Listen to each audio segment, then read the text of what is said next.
سورة الرحمن. بسم الله الرحمن الرحيم. الرحمن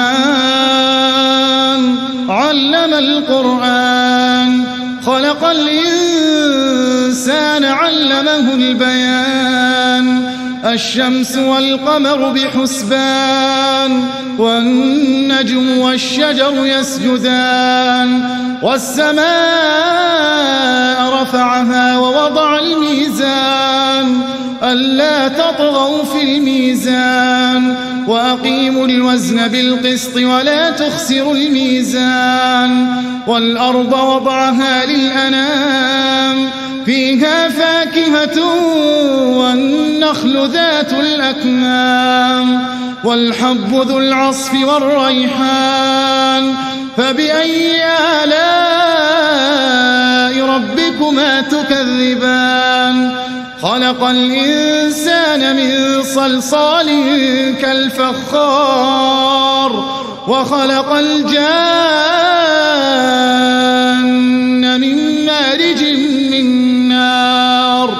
فبأي آلاء ربكما تكذبان؟ رب المشرقين ورب المغربين. فبأي آلاء ربكما تكذبان؟ مرج البحرين يلتقيان، بينهما برزخ لا يبغيان. فبأي آلاء ربكما تكذبان؟ يخرج منهما اللؤلؤ والمرجان. فبأي آلاء ربكما تكذبان؟ وله الجوار المنشآت في البحر كالأعلام. فبأي آلاء ربكما تكذبان؟ كل من عليها فان، ويبقى وجه ربك ذو الجلال والإكرام. فبأي آلاء ربكما تكذبان؟ يسأله من في السماوات والأرض، كل يوم هو في شأن. فبأي آلاء ربكما تكذبان؟ سنفرغ لكم أيها الثقلان. فبأي آلاء ربكما تكذبان؟ يا معشر الجن والإنس إن استطعتم أن تنفذوا من أقطار السماوات والأرض فانفذوا، لا تنفذون إلا بسلطان. فبأي آلاء ربكما تكذبان؟ يرسل عليكما شواظ من نار ونحاس فلا تنتصران. فبأي آلاء ربكما تكذبان؟ فإذا انشقت السماء فكانت وردة كالدهان. فبأي آلاء ربكما تكذبان؟ فيومئذ لا يسأل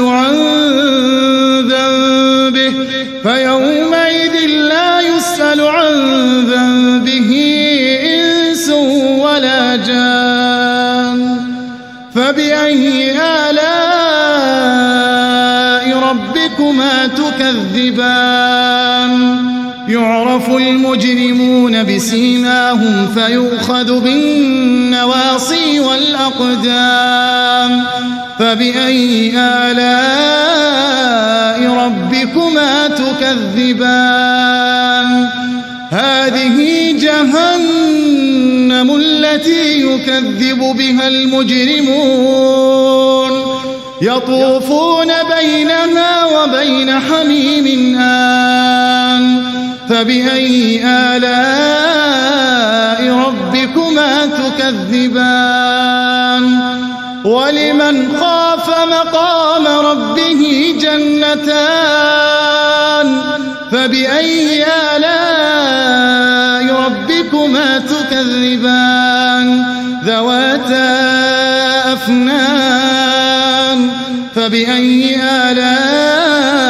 ربكما تكذبان فيهما عينان تجريان فبأي آلاء ربكما تكذبان فيهما من كل فاكهة زوجان فبأي آلاء ربكما تكذبان متكئين على فرش بطائنها من استبرق وجنى الجنتين دان فبأي آلاء ربكما تكذبان فيهن قاصرات الطرف لم يطمثهن إنس قبلهم ولا جان فبأي آلاء ربكما تكذبان كأنهن الياقوت والمرجان فبأي آلاء ربكما تكذبان هل جزاء الإحسان إلا الإحسان فبأي آلاء ربكما تكذبان ومن دونهما جنتان فبأي آلاء ربكما تكذبان مدهامتان فبأي آلاء ربكما تكذبان فيهما عينان نضاختان فبأي آلاء ربكما تكذبان فيهما فاكهة ونخل ورمان فبأي آلاء ربكما تكذبان فيهن خيرات حسان فبأي آلاء ربكما تكذبان حور مقصورات في الخيام فبأي آلاء ربكما تكذبان لم يطمثهن إنس قبلهم ولا جان